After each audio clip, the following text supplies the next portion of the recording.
Once again, hello everyone, and welcome here today with us. My name is Meenakshi Iyer. I'm the founder and principal of NorthStar Solutions and Services, future of work-oriented consulting, coaching, training, and consulting practice. I'm based in Ashburn, Virginia, on the East Coast of the United States. It's just a few minutes after 8 in the morning, my time. Tiffany Castagno is my co-host. Tiffany, would you like to introduce yourself real quick? Sure. Hello from wherever you're dialing from in the world. I am Tiffany Castagno, and I am CEO and founder of CEPHR, LLC, and I'm an HR consultant based in the Pittsburgh area in Pennsylvania, and I support our small to mid-sized enterprises with helping them build their infrastructures, engage teams, and cultures, and that's a lot of fun. Grateful to be here today with you all. Absolutely. Thank you.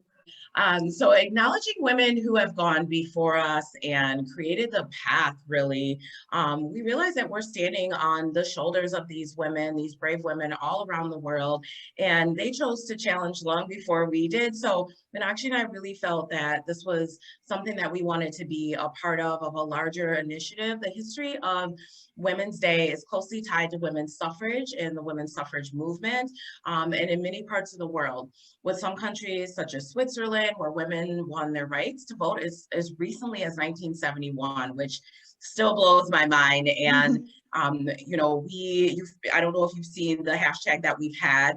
So long before hashtags were a thing, women were fighting for these rights. And so the hashtag has been choose to challenge. And so that is, excuse me, our challenge today. And you'll hear us kind of talk about that as we move along too.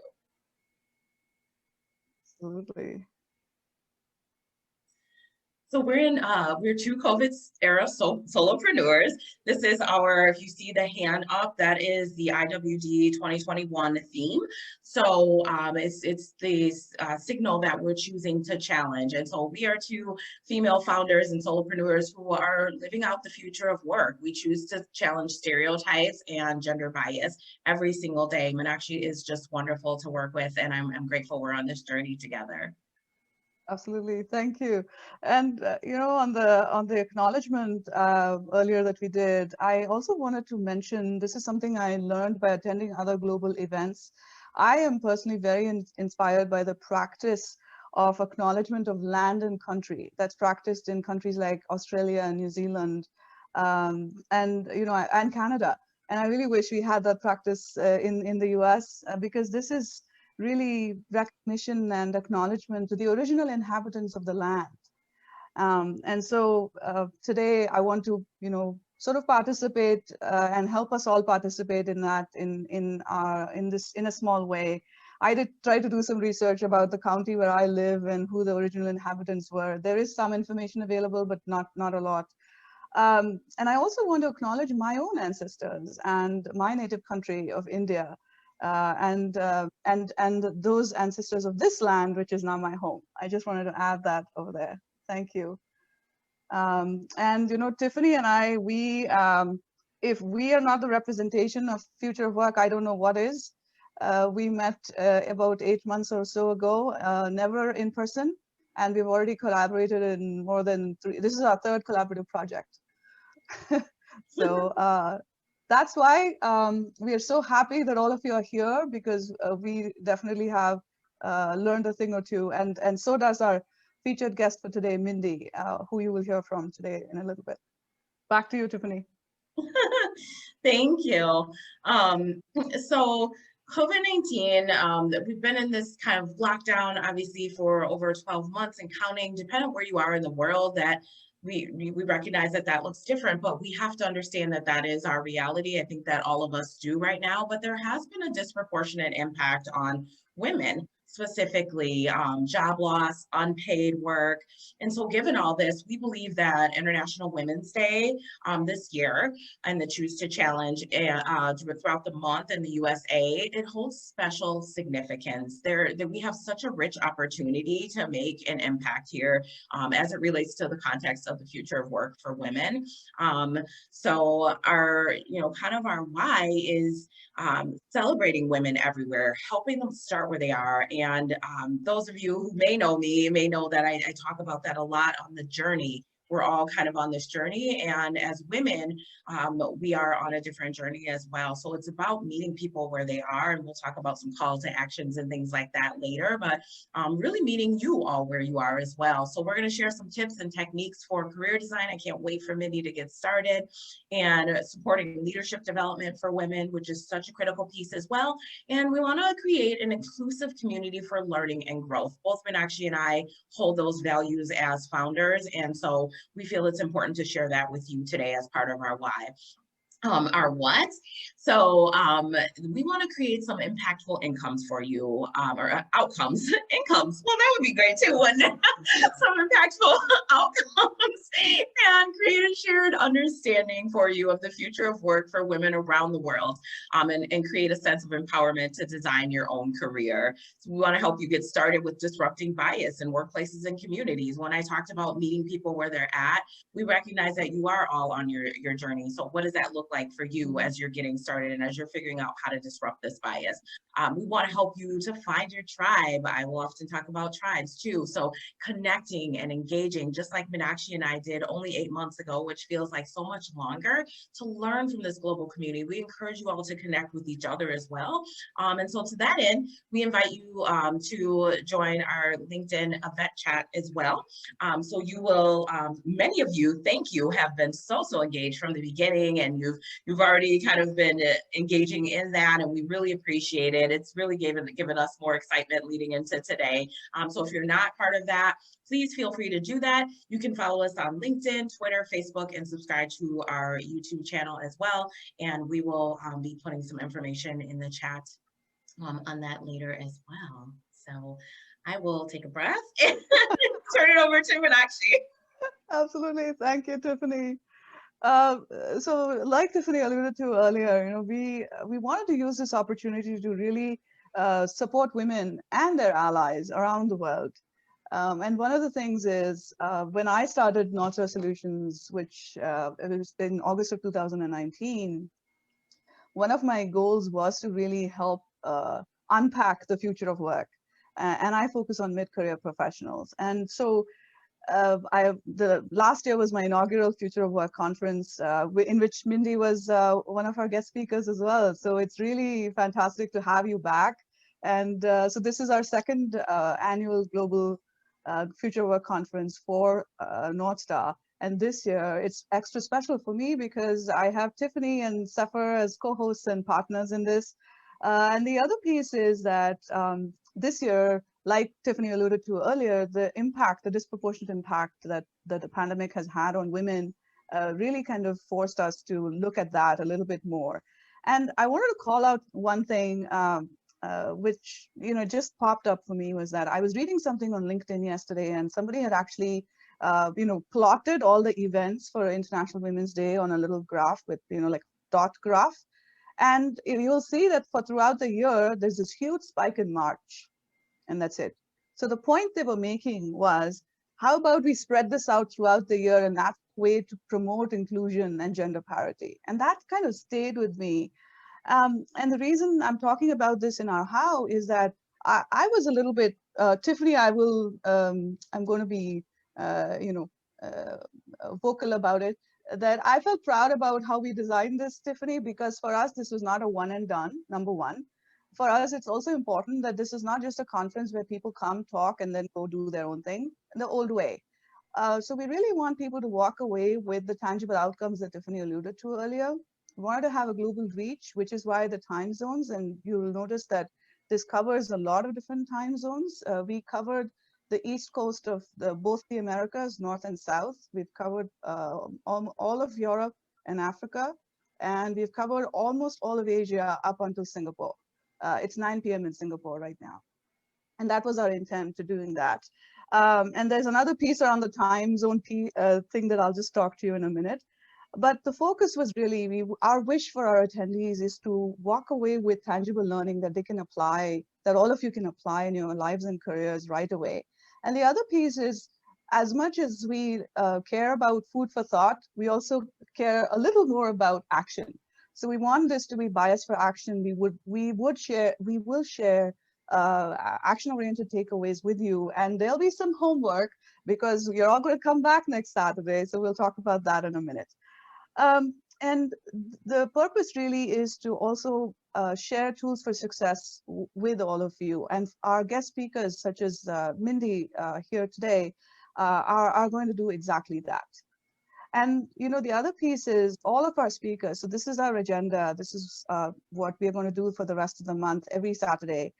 Our speakers and panelists are all global citizens and extremely passionate about people development. And we're so honored and grateful to have them be a part of this. And everybody has been so generous with their time, their sharing their resources, and of course their insights and the wealth of experience that they bring. So the other piece is that, this is the details of the agenda, and the reason why we have it designed this way is that we realize that although women make up close to 50% of the world's population, the equality kind of seems to end there. It doesn't extend in the lived experience, and this is true regardless of which country or culture you're from. And we still have challenges in terms of pay parity, in terms of opportunities. And this is the other thing. It's very important, and we're very cognizant of this. And which is why you will notice that in our speakers, we have our male allies with us, because we have to do this work together. So inclusion, like Tiffany alluded to earlier, is one of our core values, and we share that, and which is another reason why CEPHR and NorthStar has been able to make this partnership work so well. So we understand that being equal doesn't mean being equal in terms of, there are differences that are natural, biological, and we want to acknowledge that. When it comes to equality and parity, it's really about equality in terms of access to opportunity. And that's what we're all about. And we wanted to start off with a real tangible action-oriented conversation, and which is what Mindee is going to host and facilitate today, which is navigating career pivots.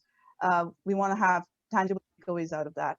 The next 2 weeks are 2 panel discussions. One is on the future of work in women, and it's very important for us to know how to find mentors and sponsors and allies. Those of us that do have mentors and sponsors in our lives are very lucky, and we know it. We know how valuable that is. But we also know in our conversations with our clients that it's not easy for people to know how to start and where to start. And that's the reason why we have this as well. The next panel discussion is going to be on imagining and perhaps reimagining the future in a pandemic situation, and what can women in leadership roles do in there. And we want to close out with Tiffany and I will be facilitating an interactive workshop on how we can start interrupting bias in our own environments. Again, very action-oriented, tangible takeaway for the community. So I'm missing out before we get started? I am certainly ready to get started, and thank you for all that. I'm so excited, and I can't wait to share with Mindee. We do have a question in the chat already, so we can infuse that. Okay, well. Perfect. So the context for today's session is really the state of affairs when it comes to women. And what you're seeing on screen is snapshots, and you can access this online. This is the UN policy brief on the impact of COVID-19 on women. It was published in April of 2020. Hard to believe it's been a year already, but I don't think any of these stats have changed much. In fact, they've gotten worse, if anything. So this is the context. And if you look, and we'll put all these references in the chat in a minute. So if you look at the Future of Jobs report that comes out of the World Economic Forum every year, these are some of the stats that are coming out. So there's, I'm sure all these words have become buzzwords, upskilling, reskilling, but there's a lot of truth to it, and there's a lot of tactical ways of getting there. We can see our jobs are changing. So for example, the way we are hosting this conference, about a couple of years ago, even 18 months ago, I remember when I did my first conference in May, it was still new to do a virtual conference at a global level. But now it's the thing to do, so much so that all of us are zoomed out, right? So that calls for a different set of skills to know how to operate in this space. And so these are some stats in terms of what's changing in the workforce, in the workforce experience front. So against this context, we couldn't think of anyone better than Mindee Mosher, who is an ICF-certified coach. She wears many hats, and she juggles a couple of careers, and one of which is as the founder and owner of Better with Rose, which is her coaching practice. Mindee is based outside of the Washington, D.C. metro area, and her passion is to work with growing professionals to find potential possibilities in greater fulfillment. And I definitely can tell you, as someone who's been coached by Mindee, how fantastic it is and what a enriching experience it is. And Mindee comes with a very interdisciplinary background, and has actually just last week launched the Career Change Method online course, right, Tiffany? Right, Mindee? Congratulations. Right. Yes, yes. Thank you. Yeah, so we are hoping you'll give us a few snippets, goodies from that. And so it's an online course. Mindee also has coaching packets and does a lot of one-on-one coaching and virtual coaching, which is fantastic because you can be anywhere in the world and still reach out to Mindee.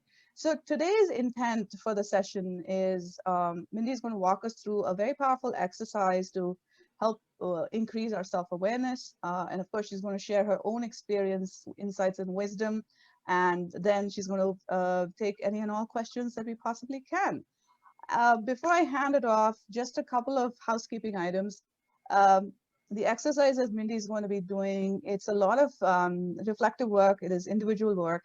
So I request all of you to get comfortable, sit in a nice comfortable spot, go get your drink, whatever you need, and please bring something to write with, or if you want to type it up, that's fine too. So there may be need to write a few things in response to some of the trigger questions that Mindee will be posing. So with that, without further ado, over to you, Mindee. Thank you so much. Absolutely. Thank you, Meenakshi. Thank you, Tiffany, for having me here. And thank you, everybody, for being here. When we started talking about navigating career pivots as our topic, one of the challenges with that is what I really want to do is invite each of you into my little office nook here with me, and we would connect on our head-to-head intelligence, we would connect on our heart-to-heart intelligence, and we would connect on our gut-to-gut intelligence and get you pointed in the right direction. Make sure you actually knew where you were going before you start running, and find the places that were the things that were hiding, what's getting you stuck. We would work on those things. I can't do that. But what I can do is give you some tips and also give you some nuggets and walk you through the basics that I do cover in my Career Change Method course, which really can apply to anybody. So wherever you are, something in here today should resonate. You'll be able to take at least one thing with you and help make the world a better place for it. Have some global impact by starting with yourself. So one of the biggest things that I think that you can do to improve your general professional communication and to really give yourself opportunities to navigate different careers as you see fit over time is learn to tell stories. And that is not something that's easy for most of us. So I'm going to very briefly tell you my story. Usually, in my experience, a lot of people find it vulnerable and exposing. And so we don't like to share our stories. But women and men, but women, it is powerful. It is a powerful tool that connects you to people. And the more comfortable you get with telling the things that went well, the things that didn't, how you go where you go, you'll be able to create a ripple effect, and you'll also resonate with people in a way that brings them closer to you. Your receptivity will increase, their receptivity will increase, and then you'll just have more and more engagement opportunities over time. So with that, briefly, I went to college. I started having a family pretty young. I got into a position in marketing research, just one of those things where it happens. I never as a kindergartner said, I really, really want to be a coach when I grow up. I never said I really want to be in marketing when I grow up. These things happen to most of us. Our careers develop because of various opportunities. But when I was very young, I did have a deep love for psychology, and that's what I studied. So went to college, started having a family quite young, and got into a job with marketing research. It was fine. I was pretty good at it. Didn't care one way or the other. I wasn't career driven. I was working because I needed to work. That's what it was for me. And after a period of years, I wanted to stay home with my children. And so I did that. And I had an awful lot of people tell me that was a bad idea. Keep your foot in somewhere. Make sure you stay. And I made the decision not to because I wanted to be with my kids. I homeschooled for a period of years because I had a kid who was having trouble in school. And so we fixed the situation, and that puts you in a whole nother zone, being a homeschooling parent, not today during COVID, but way back when. That gives you a whole nother set of potential judgments and biases from hardworking women that are deep into their careers, their professionalism. So never would have thought it at the time, but that ended up creating a barrier for me over time, where one of the pieces that I struggled telling my story was bringing that whole piece of me to the professional world, because most women that I ran into in the early years as I was re-entering didn't particularly like that. They did not resonate with it. But I'm telling you because it's part of my story and it matters to me now. And you have different things like that too. Bring it so we can all be inclusive and learn to respect each other and learn to love all the different parts of what we are and what everybody else is. So in 2008, my husband started not doing so good. There were some health problems cropping up. Finances started to be a challenge. By 2010, I had turned down numerous opportunities, which is key. If it doesn't feel right, don't do it. Trust your gut and learn to believe that you will be supported. Try not to make the decisions out of fear. I moved forward with an opportunity when my fourth child was 8 months old in 2010, because we had gotten to a place where I absolutely needed to re-enter the workforce. I got into business development, where I worked with professional service firms with a team of people, providing consulting, helping them with strategic alliances. And this was based off of a relationship that I had made many years prior, off of a couple relationships I had made many years prior when I was in market research. So keep those connections as you go. I would carry my breast pump in my laptop bag as I bounced in and out of hotels, as I bounced in and out of other people's boardrooms, as I went to the football suites and the baseball suites. I was doing all of those things. And it was invigorating and grueling at the same time. By 2015, I was given the opportunity to take a role of director of marketing for a law firm. Again, through the stretch of time that I was doing the business development, I had lots of opportunities to go in-house somewhere because of the people I was meeting, the things I was choosing to do, the networking that was happening, but it didn't feel right. I kept saying no.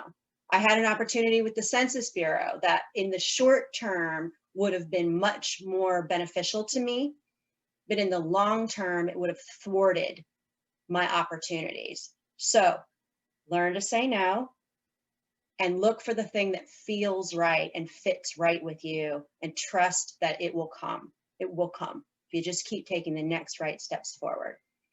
So in 2015, I took the role of director of marketing for a regional law firm. And when I got to 2019, I had been coaching people informally for a number of years between the business development and the marketing role, that I knew I needed to pursue something different with that. I was comfortable. Things were pretty cushy. I could have just stayed doing exactly what I did. But I knew that to continue growing and moving in my path, I needed to make another leap. And so I walked into my managing partner's office and I said, I need to go part-time and pursue a certification in coaching and start my own business. I've got all these ideas. I want to make a course. I want to make coaching packets. I want to work with people in a way that I can't do by staying in this role full time. And he said, God bless and Godspeed. And I had to get like another buy-in or two. And then I have continued that until now. I thought maybe I'd get away with it for 6 months or so, but it pays the mortgage. And I also love it because I get to do it part-time. And then I get to do the things that my heart knows I'm supposed to be doing, working with people like you, working with people like me, with leadership and career transformation coaching. So that's my story. Left out some ugly parts. I could probably put in some more pretty parts, but I just wanted to let you guys see into me a little bit more. And I hope that that gives you a nudge to be willing to do the same thing. Bring your whole self to this business world because you matter, and all of your experiences and all of the parts of you that have created you as you are today matter, and they'll bring additional value. The diversity of us all and being inclusive makes us all better every time. So that was my long-winded story. What I'd like to do is just run through some of the topics that I cover in my Career Change Method course and just give you a few little nuggets here and there, things that might be useful to you to take. So if you've got your pen and paper, Meenakshi did a great job of introducing me, thank you, and setting this all up so everybody knows generally what to expect. What I want you to do is just let the stuff that doesn't resonate with you roll right off your back, and pick a thing or two that does resonate with you and jot it down, maybe research a little bit more later, reach out to me, whatever you want to do. But there's no pressure to take the fire hose here. Just pick one or two things that you want and move with that. So first of all, for anybody ever navigating a career change, whether it's because you're reentering the workforce, whether it's you've been laid off and you have no choice but find something else, whether it's you're just bored and not enjoying what you're doing, or you want to climb that ladder, these topics will apply in one way or another. So becoming self-aware, I can't stress this enough. Most of us have made so many compromises year after year since we were small children that we aren't as self-aware as we think we are. 80% of people think they're self-aware, whereas only a very, very small fraction of people that take self-awareness assessments are. So really, I can't dig into all of the things that I would like to share about self-awareness. We could easily do an hour on that. But I can tell you, getting to know yourself, asking yourself powerful questions, learning to feel your emotions, and taking various assessments about your skills, your values, and your self-awareness, these are things that can help move the needle for you.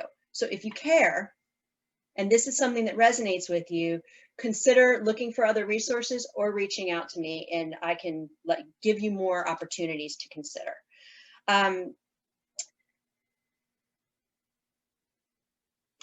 One of the things that I'm trying not to drag down any rabbit trails too far, so bear with me here. One of the things that you can do that's quick and powerful is to envision your workday. A lot of people assume they have to do the 9 to 5, or they, your parents wanted you to be in X industry and you went ahead and got the degree in X industry, so you better conform and be there. It doesn't always have to be that way. And if you can envision your workday exactly what you want, what are you wearing? What does the room smell like? Where are you? Why? All of those small pieces, you can start to tweak things to fit you instead of continually conforming yourself to fit where you've put yourself at the moment. So in the becoming self-aware, that's one small tool that you could do repeatedly that could benefit you. So just want to give you that little one there. The question I'm going to leave for you on this section of becoming self-aware is, what did you love to do as a child? Most of us can't identify that. if you can identify what you loved to do as a child, you're already a long way toward recognizing your greatest gifts, your greatest talents, and the best way that you'll be able to stay fulfilled and relevant in the workplace. One more question here.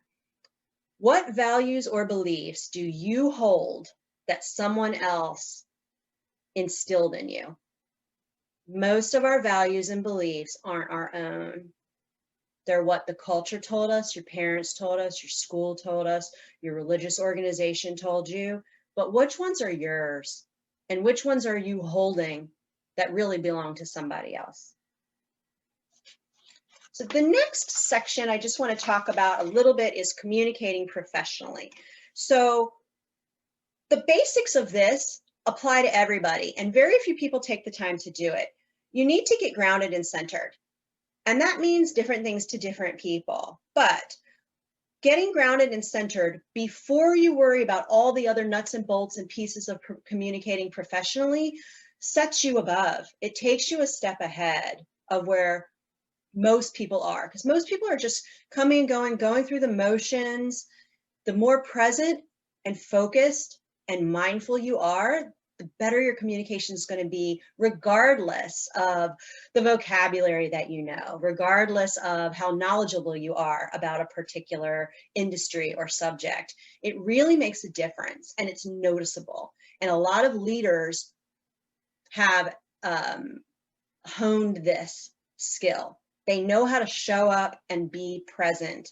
So one thing I can encourage you, if you aren't sure what to say, you're in a meeting, you're having some kinds of communication where you just aren't feeling like you have a full command of it, a quick tip I can give you is to start increasing your alpha waves and increase your creativity and tap into your flow, is take your thumb, pointer, and middle finger. Touching your thumb, pointer, and middle finger is a very quick somatic way to tap into your creativity and alpha waves. So, quick tip on communicating professionally there. The other thing I want to offer you is as the a freebie for my online course, I'm offering, let me see if it goes in here. Yeah. I'm offering a LinkedIn Basics checklist. Here is the link for it. If you're on LinkedIn and spending time there at all, if you're liking things, sharing things, commenting on things, you need the basics first, or you're just blowing it into the wind. So setting up a proper profile, making the right connections, and following organizations, companies, and people, this checklist will walk you right through it. So please feel free to go there. All you got to do is give me your email, and you can have the LinkedIn Basics checklist. Next, presenting yourself.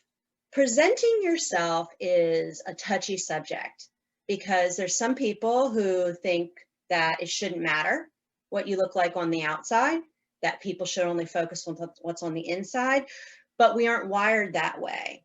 The truth of it is we're human, and you get a maximum of 7 seconds to make a first impression with somebody, and that sticks for a long time. So do your best, whatever that means to you, but take a little bit of effort in presenting yourself the way you want to be presented physically. Moving on from that, there's presenting yourself online. One thing I want to and of course there's video presentation, which we've all gotten more comfortable with over time. There's your social media presentation. There's a lot that we could dig into here. But again, just trying to find a couple nuggets to take us through today. So with presenting yourself, if you're low on energy, if energy is a challenge for you, you're getting up, you're dragging, it's a tough day, when you take a shower, give yourself 20 seconds of a cold shower.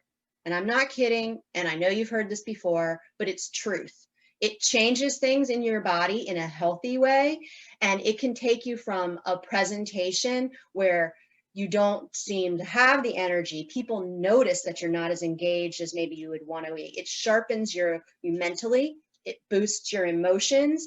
It makes you look better, healthier, stronger, all the things that you want to present yourself. Take a 20-second cold shower. Shifting back to online, do you Google yourself? Do you type your name into the Google search bar? If you don't, I encourage you to do it periodically. I can type Mindee Mosher in and then click the All tab, the Images tab, the Video tab, the News tab, and different things come up at different times.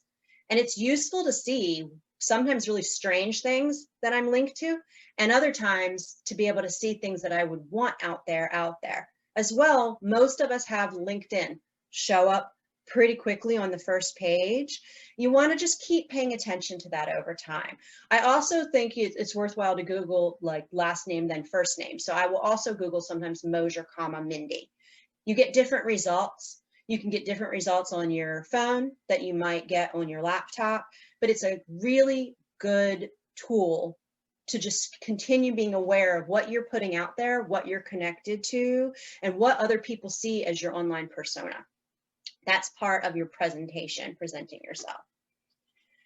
Next, the next section we talk about is decision making and moving forward. There's a lot we could dig into here as well. I want to talk about my little triangle that I like. My triangle is of fulfillment and relevance, and everybody has this.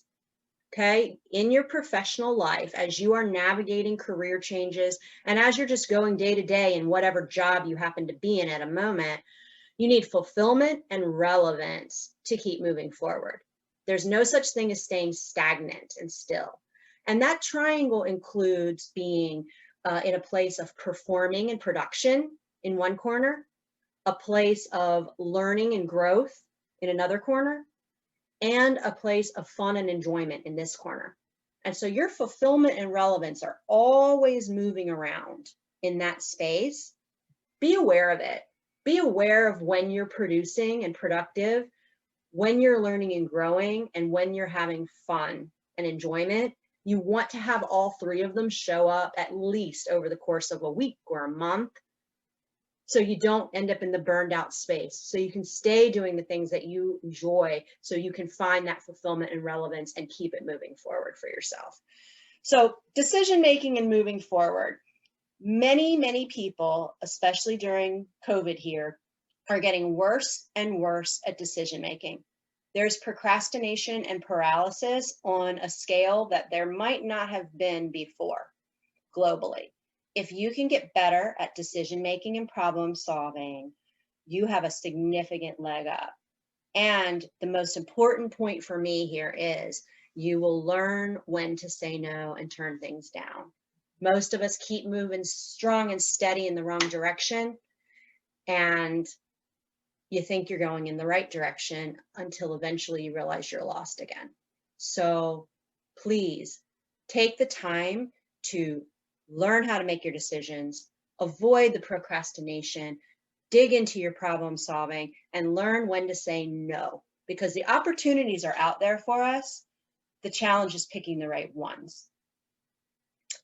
The last section I want to talk about before we dig into our exercise is making connections. You're doing that right now here today. So making connections, you want to be able to manage the contacts that you make. You can keep lists of contacts in LinkedIn. You can do it on an Excel spreadsheet. You can do it in a fancy CRM.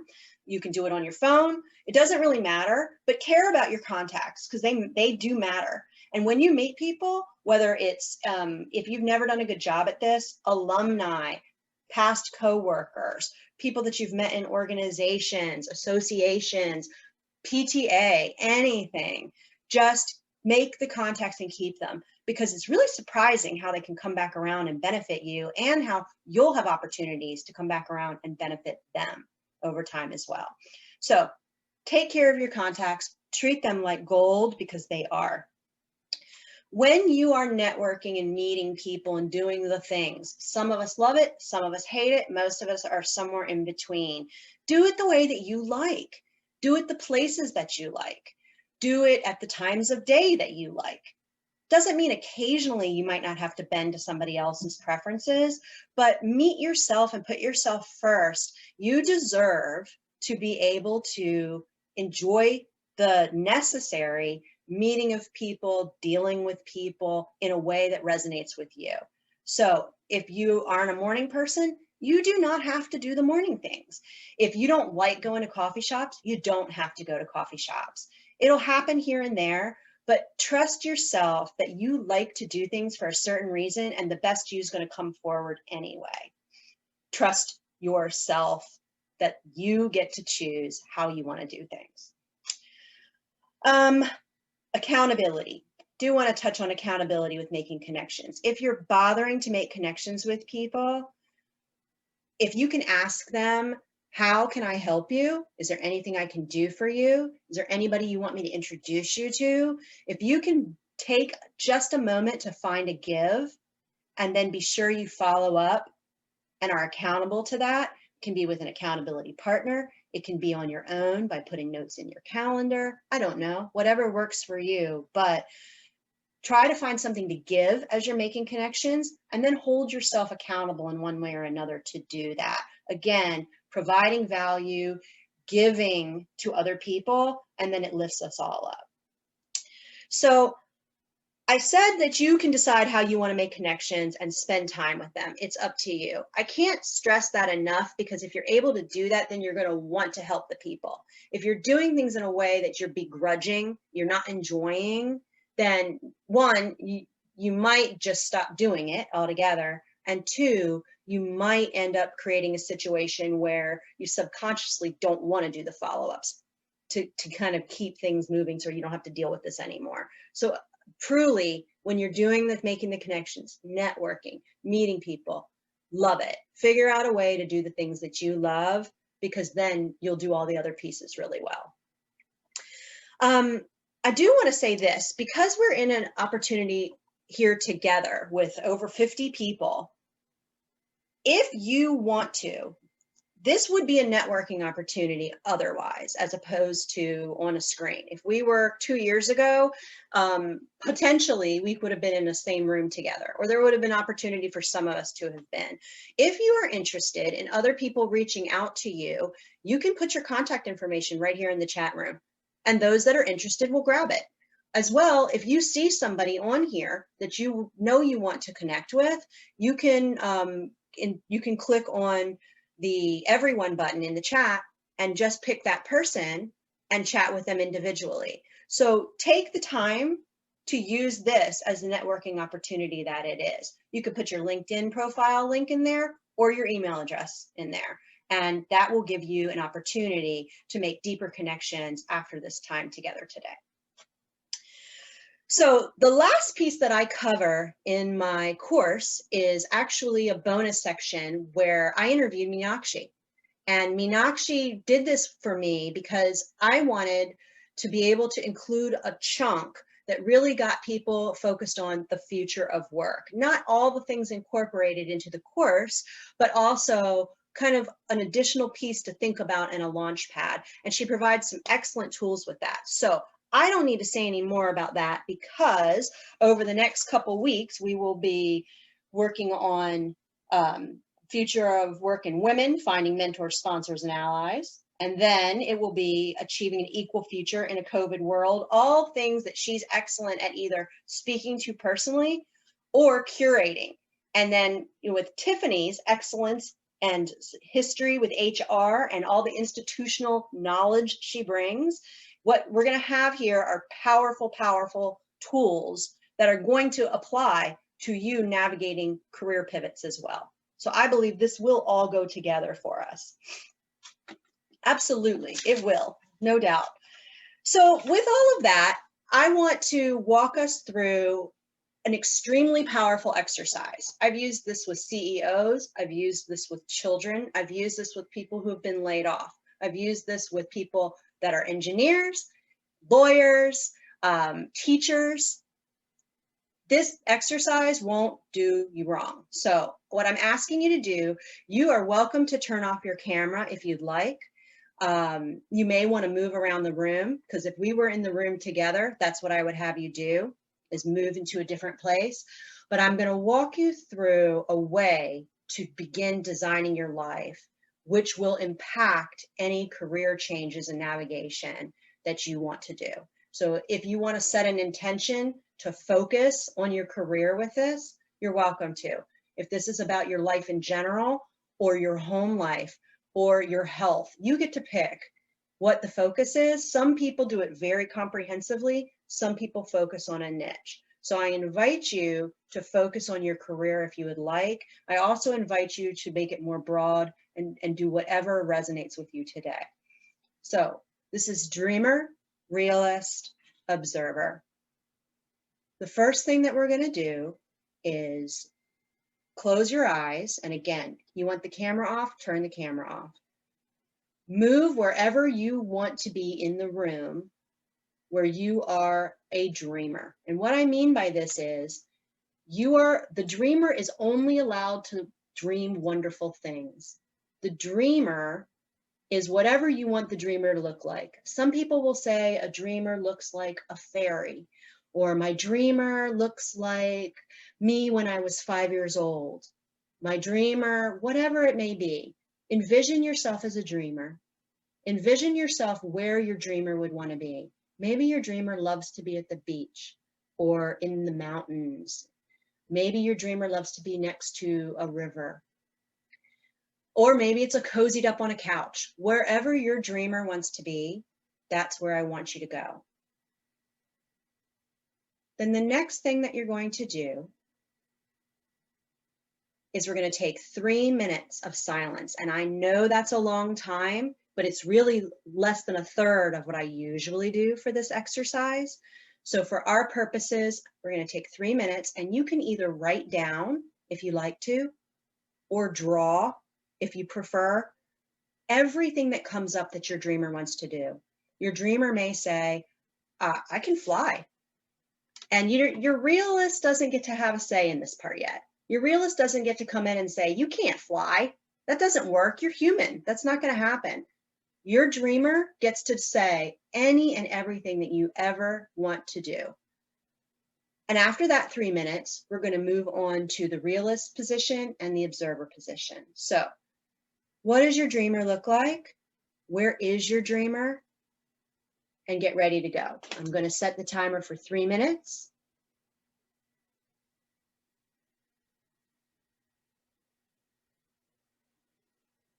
Go.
Okay.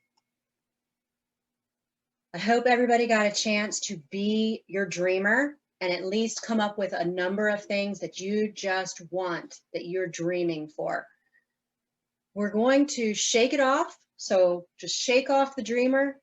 We're getting back to our regular persona, exactly who you are today in the room that you're in. And then we're going to move into the realist. And we're going to do the realist for 2 minutes. Okay, the dreamer is a little longer. And again, if we were in a room together, we would spend a solid 10 minutes or more with each of these. But I want to give you a taste for it. And you can do this with a friend or colleague in the future. You can do it by yourself in the future. But I want to give us at least a starting point for it. So we're going to do about 2 minutes as a realist. And again, I recommend you move to a different part of the room and picture where your realist would be. Picture what your realist looks like. The realist is the one who says, you can't fly. You can't do what you want to do. You don't get to do anything other than what everybody told you you have to do to survive. Sometimes people say the realist looks like a judge. I've had people say the realist looks like a witch. A realist is a scary, angry bear. Maybe the realist is you as a version of yourself at a certain point in your life. It's up to you. Where are you? And what does your realist look like? Now, once you have that, again, you can write on a piece of paper what your realist has to say. You can draw things that resonate with you about what your realist would. Or if you really want to, you can just think it through and jot down afterwards. I do recommend capturing it because it's very easy to forget. So your dreamer dreamed, your realist is going to shoot it all down. Okay. This is the hard part. 2 minutes is probably going to feel like a long time, but we're going to make it better afterwards. Okay. So I'm going to set timer right now for 2 minutes. Go.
Okay.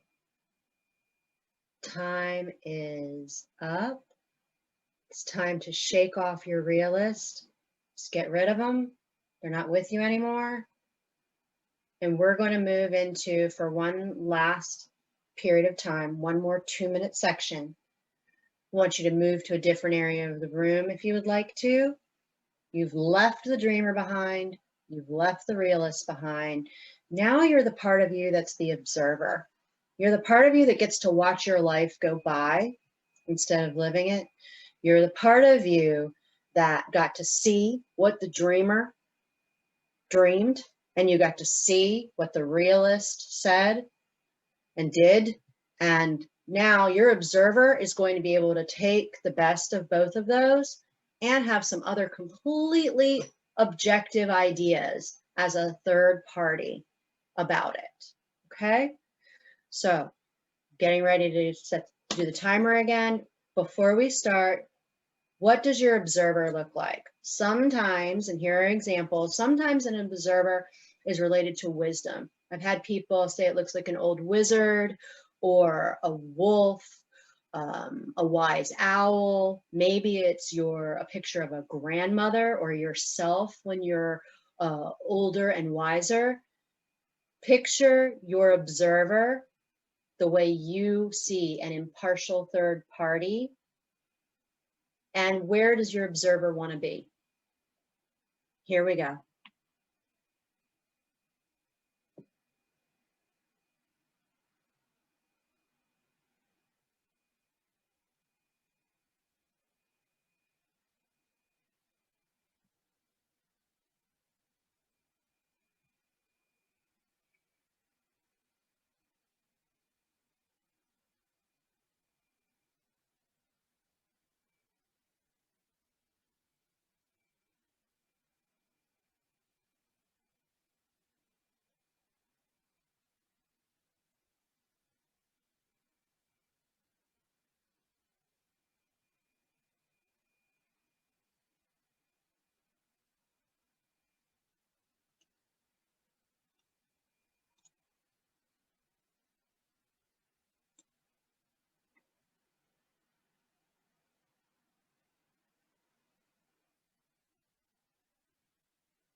Okay.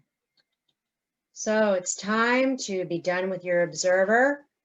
At this point, when again, because it's abbreviated, you probably can't go as deep as you might be able to under another circumstance, but you're making some movement, I have no doubt. At this point, you would have some things from the dreamer, some things from the realist, and then very possibly some insights or ideas that have come about from your experience as an observer. And I know we have about 20 more minutes and we want to have an opportunity to chat and engage. And I would love for anybody that wants to share experiences that they had, thoughts that they had about this in the chat room, or if we are able to by voice here together. Meenakshi? It's going to take me a minute to start talking after that amazing reflective exercise. And I'm going to have to do it again one more time because I was, Tiffany and I were also monitoring a few things here. So, gosh, thank you. Thank you so much, Mindee. And I will tell you that this is the first time in a long time that I've been, and definitely this is the first time in a virtual presentation that I've been in without, that has been so engaging without a PowerPoint slide deck or without anything on the screen. So kudos to you on that. Thank you so much for creating an experience for us. I so appreciate that. Now that's my inspirational goal or aspirational goal, I'm sorry, you know, to next time to attempt. So thank you. Thank you so My much. pleasure. Yeah, and I have to say how beautifully you set us up for the stage for the conference. Everybody has to know none of this was planned. The way we did it was each of us met asynchronously. We had texts and phone calls, and that's about it. So all that was done today was it just happened. Tiffany, would you like to share? Yes, I too am still soaking these all in. I have tons of notes. I expected to do the exercise along with anyone because I knew we'd have an activity, but I was not prepared for all that awesome. Like I know you're awesome, and I'm so glad that just to hear that. And I think no matter where we're at on our journeys, there's you said like take away what you want, and I heard that as like maybe one thing, maybe two, right? But I have like 2 pages of notes, I'm not kidding. And that exercise was so powerful, so I too want to do that later. I think thank you so much for walking us through that. And I echo the without slides, how the storytelling and making it personal to share with those of us who maybe aren't ready to be vulnerable yet was awesome. I know there was, I know there is one question in the chat still too, but Meenakshi, were you going to say something? Yeah, I was just going to ask the audience. And so we're going to do a fun little exercise thing for just 30 seconds, really. It'll only take a minute in total. And this is there are some folks on the call here that I know personally, and some of you may already know this. We call it Chatterfall. I learned this on another online meeting, and it's fun and it's very impactful. So the deal is, I'm going to ask you a question. Please type up your response. Don't hit send. Just wait. Let everybody finish it, and then when I say go, everybody hits enter, and you're going to see a stream of responses in the chat window, and it's like a waterfall, Chatterfall. Yeah. Okay. So the question is, what's the one word that pops up for you at the end of the exercise that Mindee walked us through just now? What's the one word that pops up for you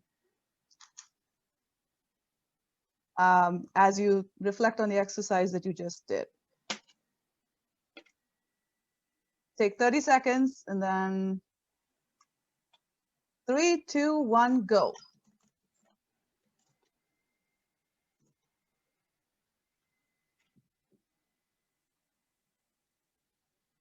Wonderful. Thank you. Thank you so much. Freeing, powerful, insights, inspiring. I love it. Infinite, creativity. Okay. So, and the next question that I'm going to ask was this was what we had planned. Having said this, what is the one action that you're going to commit to today after having had this experience? What is the one action you're going to commit to? Please share in the chat window. What is the one action you are committing to today?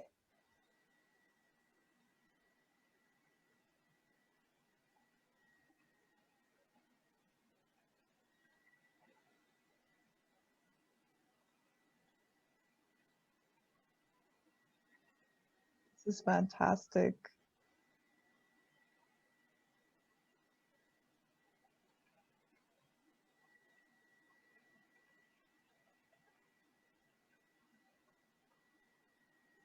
Okay. Yeah. I'm with a lot of people are saying we want to do the exercise again. Yes, I'm in that club. Thank you for sharing, everyone.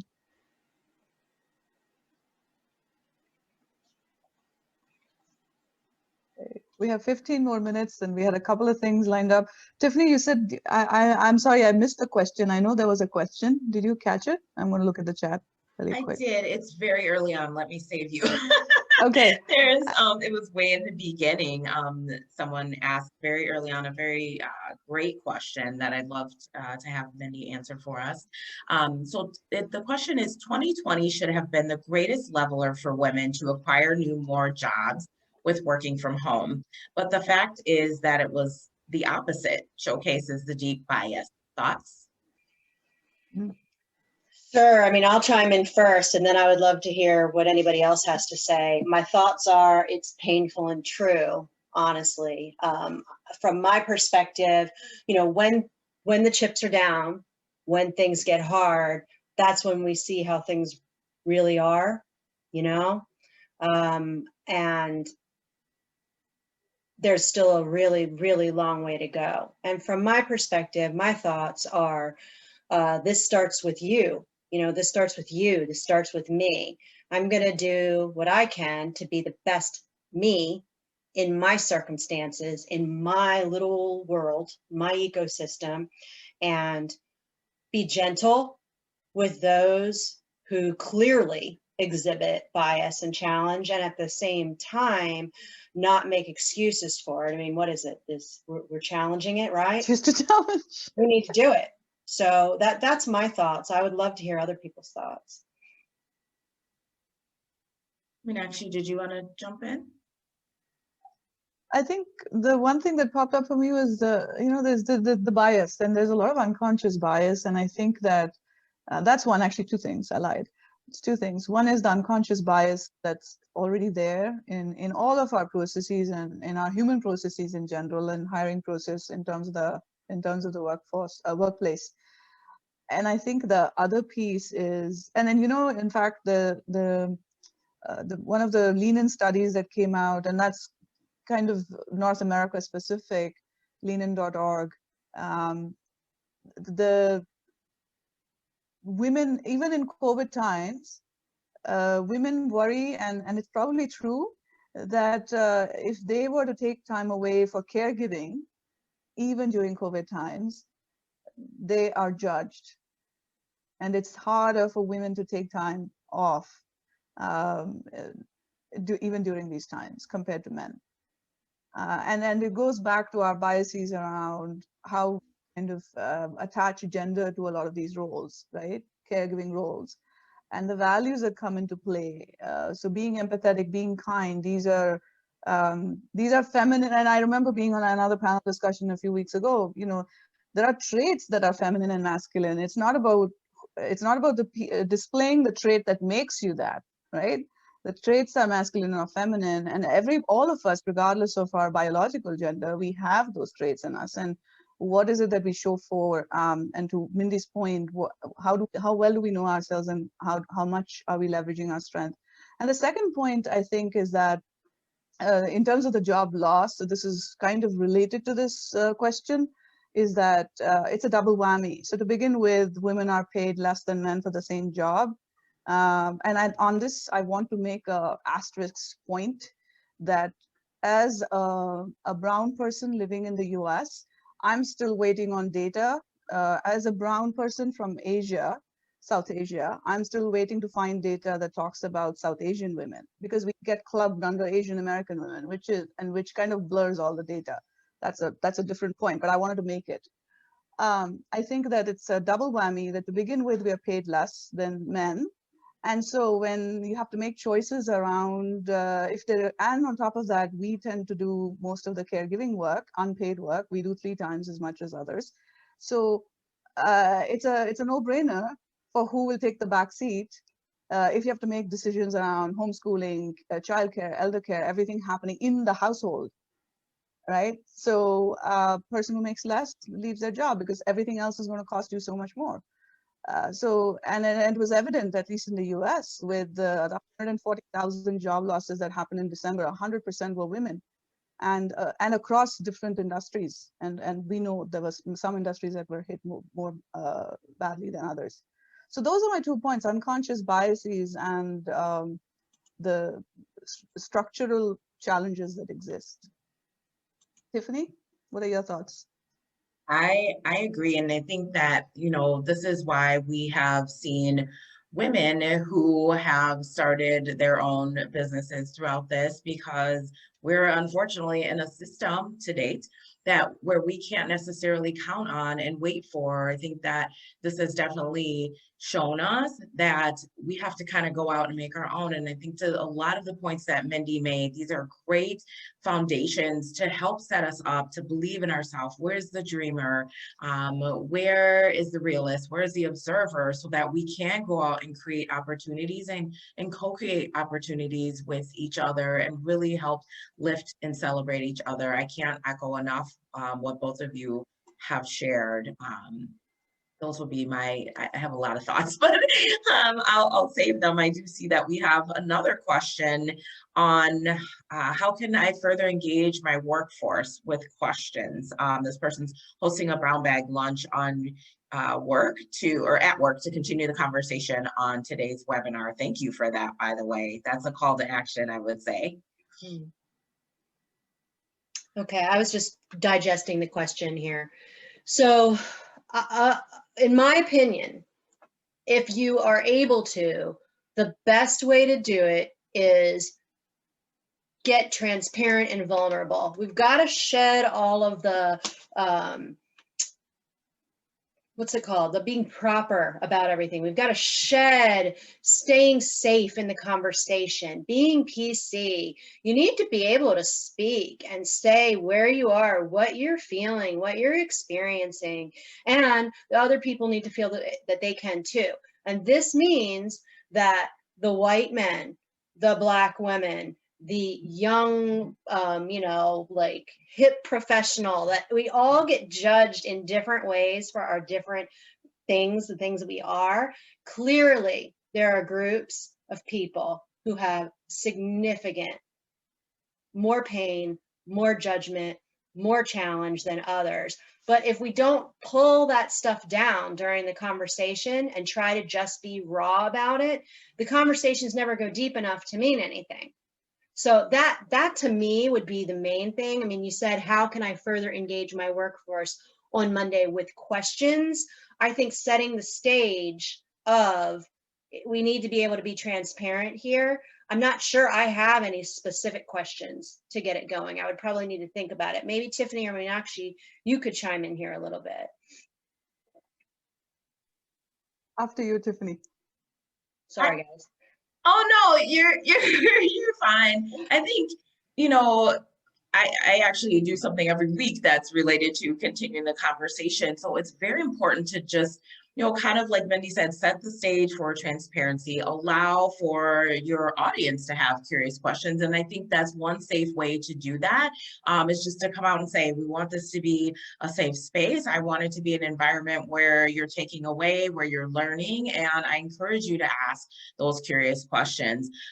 So I think, depending on where your audience is at or what your specific objectives are, could lean into that. But I definitely think even, exercises like we've done, giving people an opportunity to pause or finding out, asking even, where are you at as you're coming into this conversation? So those are some kind of immediate things that have come to my mind. And now I'm so used to Clubhouse, I want to say, and this is Tiffany and I'm done speaking, but Meenakshi, I'll turn it over to you now. Certainly. Some questions that come to my mind, Suzanne, in response to your question. I think, and this is, I'm borrowing from, I don't know if this person is on the call.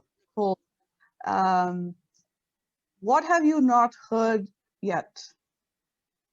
That stayed with me because we talk a lot about some of these things. And I noticed that narratives, especially in the social media age that we are in, narratives get built out of what gets shared or liked the most. And we've got to beat that. We've got to beat the algorithms in play, right? And that's a whole nother conversation about the lack of diversity and inclusion in the AI space. But I think the top question for me is, what have you not heard enough of yet or heard at all yet?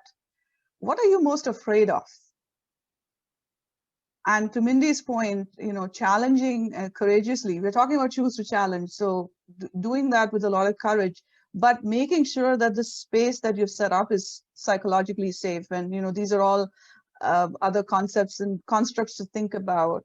But as long as there is enough evidence within that ecosystem that there is no retribution for being authentic, I think these are a couple of questions that I would start with. And you know, I just did a time check here. So one thing, please feel free to connect with us. All three of us, all of us actually, find each other on LinkedIn and connect with us. We are 4 minutes out, and we wanted to talk about homework. I love that word. So this is really not kidding. The idea is to invite you to take an action between now and when you come back next week. And I'm stealing this from another forum that I'm a part of. And we did this